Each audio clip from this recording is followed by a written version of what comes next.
बिस्मिल्लाहिर्रहमानिर्रहीम। अस्सलामु अलैकुम वरहमतुल्लाहि वबरकातुहू। नहमदुहु व नुसल्ली अला रसूलिहिल करीम। अम्मा बाद। मौत के वक्त इंसान क्यों रोता है?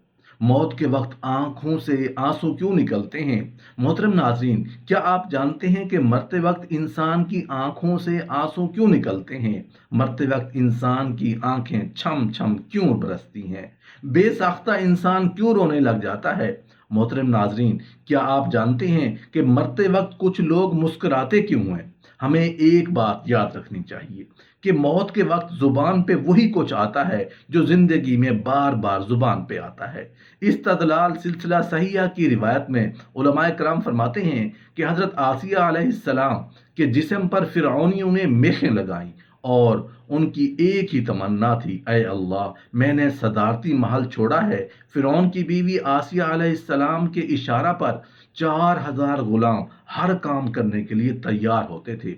हजरत आसिया अलैहिस्सलाम फरमाती हैं कि ऐ अल्लाह, मैंने सब कुछ सिर्फ आपके लिए छोड़ा है, बस सिर्फ एक तमन्ना है, या अल्लाह, अब मेरा घर अपने पड़ोस में बनाना। उधर तकलीफों पर तकलीफें। फिरौनी कहते हैं, देखो उसकी हालत देखो, अल्लाह ने वो जन्नत उसका घर बनाया। जब उनकी रूह निकलने के करीब हुई तो अल्लाह ने वो पर्दा हटाया और वो घर आसिया अलैहिस्सलाम को दिखाया।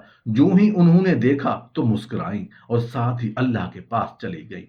लिखारी लिखते हैं कि अल्लाह जुल जलाल ने दाखिल जन्ना के अल्फाज तो नहीं बुलवाए, वो जन्नत दिखाई होगी जिसको देख के वो मुस्कुराई और अल्लाह ने अपनी जन्नत में उन्हें मेहमान बना लिया। मोहतरम नाजरीन, इंसान जब पैदा होता है तो खुद रोता है, दूसरे हंसते हैं कि हमारा बेटा पैदा हुआ है, हमारा बच्चा पैदा हुआ है। और यही इंसान जब मरता है तो सब रोते हैं, मगर ये मरने वाला आराम से सोता है। गोया जिंदगी यही है कि कभी खुद रोना, कभी दूसरों को रुलाना। लेकिन हम जैसे कम अकल बंदों ने इस जिंदगी का मफहूम बिल्कुल ही बदल दिया। हम क्या कहते हैं कि जिंदगी असल में हंसने हंसाने का नाम है, कि जिंदगी में हंसो हंसाओ, ऐश करो, मजे लूटो। मौलवी तो कहते रहते हैं कि कब्र में ये होगा, हशर में वो होगा। क्या उन मौलवियों ने देखा है? भाई, उन मौलवियों ने तो नहीं देखा, पर जिस कमली वाले आका नबी करीम सल्लल्लाहु अलैहि वसल्लम ने देखा है, मदीने वाले आका ने देखा है, वही फरमा रहे हैं, साहबा, जो कुछ मैं देख रहा हूँ, कब्र के अंदर का हाल, मरते वक्त की कैफियत, जो कुछ मैं देख रहा हूँ, अगर तुम एक बार देख लो तो सारी जिंदगी रोते रहो। क्या आप जानते हैं मरते वक्त इंसान की आंखों से बेसाख्ता आंसू क्यों निकलने लगते हैं?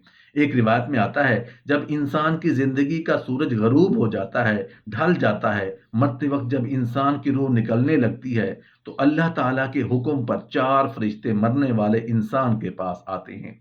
पहला फरिश्ता सलाम देकर कहता है, अल्लाह ताला ने मेरी ड्यूटी लगा रखी थी, मैं वो फरिश्ता हूं जो तेरे लिए रोजी का बंदोबस्त करता था, जो तेरे पास रोजी पहुंचाता था, रोटी पहुंचाता था, लुकमा पहुंचाता था खाने के लिए। मगर अफसोस, आज मैंने सारी कायनात छान मारी, जमीन का जर्रा जर्रा छान मारा, तेरे हिस्से का, तेरे नसीब का मुझे एक लुकमा भी नहीं मिला। रिस्क के लिए, रोजी के लिए, तुझे खिलाने के लिए मुझे एक लुकमा भी नहीं मिला। दूसरा फरिश्ता सलाम देकर कहता है, अल्लाह ने मेरी ड्यूटी लगा रखी थी, मैं वो फरिश्ता हूं जो तेरे लिए पानी का बंदोबस्त करता था, जो तुझे पानी फराहम करता था, पानी पीने में तेरी मदद किया करता था। लेकिन मैंने सारी जमीन छान मारी, जमीन का जर्रा जर्रा छान मारा, तेरे हिस्से का एक घूंट पानी भी आज मुझे नहीं मिला। तीसरा फरिश्ता कहता है, मैं वो हूं जो सांसें चलाने में तेरी मदद करता था, लेकिन तेरी जिंदगी की जो भी सांसें, जितनी सांसें थी, तू ले चुका है। चौथा फरिश्ता कहता है कि उसके नामे आमाल लेके उसके सामने किए जाएंगे। हाय, दाएं बाएं फरिश्ते जो कुछ लिखते हैं चले जा रहे हैं। जो बोल रहा हूं फरिश्ते लिख रहे हैं, आप जो बोल रहे हैं फरिश्ते लिख रहे हैं। अच्छा बोल रहे हैं, गंदा बोल रहे हैं, गलत बोल रहे हैं, सच बोल रहे हैं, झूठ बोल रहे हैं, फरिश्ते लिख रहे हैं। यही किताबें सामने लाई जाएंगी, फरिश्ते सामने करते हैं। आपको पता है मरते वक्त इंसान की आंखों से आंसू क्यों निकलते हैं? रोने की 2 वजूहात होती हैं। इंसान चीखो पुकार नहीं करता, चीखो पुकार करके इंसान बिल्कुल नहीं रोता, कोशिश करता है चीखो पुकार करने की, लेकिन नहीं, हाथ तो होते हैं, उन हाथों से ताकत नहीं होती, जिस्म तो होता है, अंदर कुव्वत नहीं होती। پاؤں تو ہوتے ہیں، ہلتے نہیں، قوت نہیں ہوتی۔ اس وقت رونے کی دو وجوہات ہوتی ہیں۔ پہلی وجہ تو یہ ہوتی ہے کہ اگر انسان گنہگار ہے، بدکار ہوتا ہے، سیاہ کار ہوتا ہے، اگر انسان نے دنیا میں اپنی جوانی آوارگی میں گزار دی، غفلت میں گزار دی، کبھی نماز نہیں پڑھی، کبھی حق سچ نہیں بولا، جھوٹ بولتا رہا، غیبت کرتا رہا، چغلی کرتا رہا، اگر ایسی زندگی گزار کے مر رہا ہے تو وہ اس وجہ سے روتا ہے کہ اس کا نامہ اعمال اسے نہ دکھایا جائے۔ وہ کہتا ہے یہ جو نامہ اعمال مجھے دکھا رہے ہو نا، یہ مت دکھاؤ، یہ دیکھتے ہوئے مجھے شرمندگی ہوتی ہے، مجھے اس شرمندگی سے بچا لو۔ آگے فرشتے کہتے ہیں یہ شرمندگی تو کچھ بھی نہیں، بڑی شرمندگی تو قیامت والے دن دیکھنے کو ملے گی، جب نفسا نفسی کا عالم ہوگا، ہائے ہائے کی پکار ہوگی، اور ہر ایک انسان اپنے تمام لوگوں کے سامنے تیرے نامہ اعمال تجھے پیش کیے جائیں گے۔ دوسری وجہ یہ ہوتی ہے کہ رونے کی، اگر انسان نیکوکار ہوتا ہے تو اس سے وجہ سے روتا ہے کہ اس کی آنکھوں سے آنسو نکلتے ہیں کہ وہ چھوٹے چھوٹے بچوں کو اکیلا تنہا چھوڑ کے جا رہا ہے۔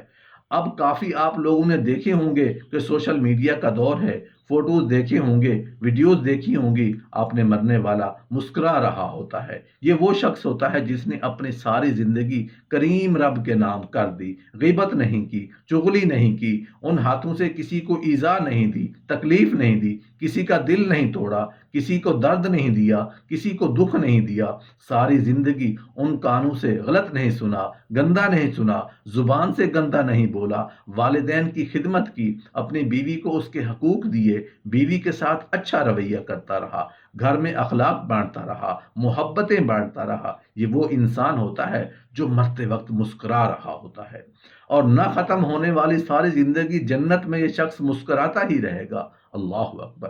یہ وہ شخص ہوتا ہے جس نے اپنی ساری زندگی مالک کی چوکھٹ پہ لگا دی۔ زندگی وہی ہے جو مالک کی چوکھٹ پہ گزر جائے۔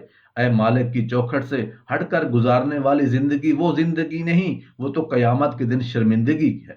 ایک بزرگ سے پوچھا گیا، بابا جی تیری عمر کتنی ہے؟ کہا کوئی 14-15 سال۔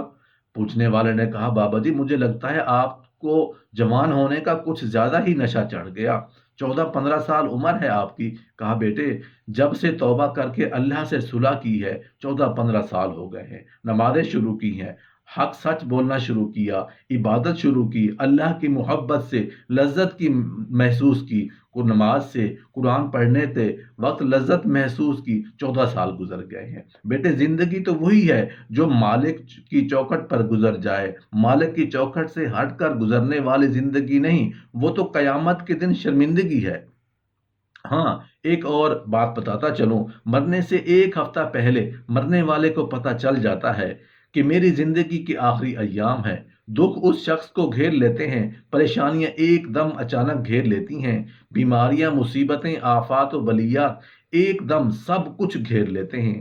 آسمان ہلتا محسوس کرتا ہے، یوں سمجھتا ہے جیسے کوئی زلزلہ آ رہا ہے۔ میری زندگی میں ایک بہت بڑا زلزلہ آ رہا ہے، قیامت ٹوٹنے والی ہے۔ سنو، زندہ لوگوں کے لیے تو یہ قیامت جب آئے گی جب جو شخص مر رہا ہوتا ہے اس کے لیے قیامت اسی دن شروع ہو رہی ہوگی۔